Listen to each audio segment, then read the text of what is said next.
আল্লাহ তাআলা বলেন, আমি কিয়ামতের দিন ন্যায় বিচারের আদালত প্রতিষ্ঠিত করব।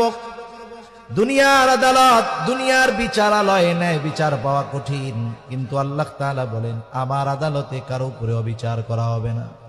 ফালা তুযলামু নাফসুন শাইআ, কারো প্রতি সামান্য অবিচার করা হবে না, জুলুম করা হবে না।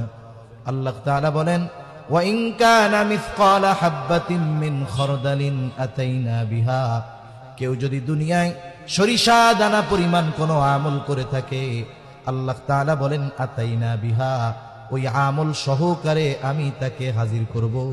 শুধু হাজির করব তা নয়, ওই আমল করনেওয়ালার হিসাবও আমি আল্লাহ গ্রহণ করব। এত মানুষের হিসাব আল্লাহ তাআলা কিভাবে নেবেন?